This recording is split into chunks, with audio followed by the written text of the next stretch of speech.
হয়তো একেই বলে রক্তের টান। রক্তের কারণে বেঁচে যাওয়া রক্তের প্রতি কৃতজ্ঞতা কতটা আবেগময় হতে পারে তাই যেন প্রমাণ করলেন এই মা।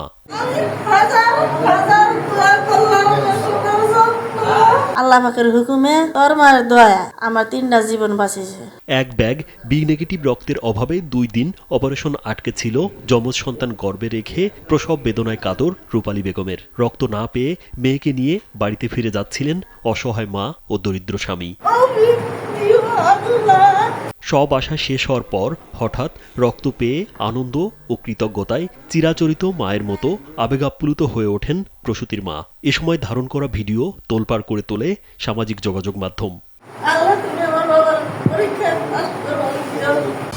Original product, best service and best offer. Your right choice, Transcom Digital. এক ব্যাগ রক্ত বাঁচিয়ে দেয় 3টি প্রাণ। প্রমাণ হয় মানুষের বিপদে এখনো এগিয়ে আসে মানুষ।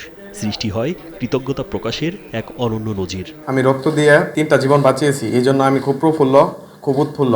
এর আগে সন্তান সম্ভবা স্ত্রী রূপালী বেগমকে নিয়ে সিজারের জন্য শেরপুরের একটি হাসপাতালে আসেন কুড়িগ্রামের রৌমারী উপজেলার উত্তর বাইটকামারি গ্রামের রিকশা চালক গোলাম হোসেন। 2-3 দিন খোঁজার পরে রাজু ভাইয়া খুপিটি করে রক্ত যোগাই দিচ্ছেন করে। 2 দিন ধরে পাগলের মতো রক্তের সন্ধান করে ব্যর্থ হওয়ার পর স্ত্রী ও অনাগত সন্তানের বাঁচামরা নিয়ে শঙ্কিত ছিলেন গোলাম হোসেন। আমার তো জাবান ছিলাম, কষ্ট করে আর রক্ত আমরা পাইতাম না, বিনের রক্ত। রাত 12টায় জিনিসপত্র গুছিয়ে ফিরে যাচ্ছিলেন গ্রামে। এদিকে হাসপাতাল কর্তৃপক্ষের যোগাযোগে স্থানীয় রক্ত সৈনিক ফাউন্ডেশনের মাধ্যমে পাওয়া গেল ডোনার। রোগী খুবই মর্মান্তিক ভাবে ছিল, ওই রোগীকে বাড়িতে নিয়ে যাওয়া হচ্ছিল। রক্ত পাওয়ার পর শুরু হয় সিজারিয়ান ডেলিভারি। জন্ম নেয় ফুটফুটে 2টি শিশু, একটি ছেলে ও একটি মেয়ের মুখ দেখার পর আবেগে আপ্লুত পুরো পরিবার ও হাসপাতালে উপস্থিত সবাই।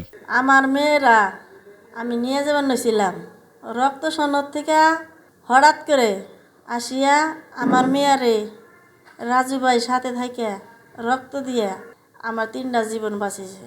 এমন জরুরি পরিস্থিতিতে কারো পাশে দাঁড়াতে পেরে খুশি রক্ত সৈনিক বাংলাদেশের প্রতিষ্ঠাতা সভাপতি আলামিন রাজু। যেহেতু রক্ত পাচ্ছে না, ডাক্তারও বলতেছে রক্তের অভাবে কোনো কিছু করা সম্ভব না, সিজার করা সম্ভব না। রিস্ক নিয়েই রোগীটাকে অ্যাম্বুলেন্সে ওঠানোর জন্য নিয়ে আসছে, যে বাড়িতে নিয়ে চলে যাবে, রংপুরে নিয়ে যাবে। সেই মুহূর্তে রক্ত সৈনিক তন্ময়কে আমরা ফোন করি। 1:30টার দিকে আমরা এসে সেই রোগীটাকে রক্ত দেই এবং দেওয়ার পরে 2টা বাচ্চা হয়েছে, একটা ছেলে একটা মেয়ে। রূপালীর মায়ের মতো অকৃত্রিম আদর, ভালোবাসা ও আশীর্বাদ পাওয়ার জন্যই হয়তো মানুষ মানুষের পাশে দাঁড়ায় আজীবন। স্বেচ্ছায় নিজের শরীর শুষে অনায়াসে অন্যের শরীরে রক্ত দিয়ে দেয় সাহসী সন্তানেরা। কান্না করেন না, তার জন্য দোয়া করবেন। তার পরীক্ষা চলতেছে, আজকে তার বি নেগেটিভ প্রথম রক্তদান। রাজীব বিশ্বাস, কালবেলা।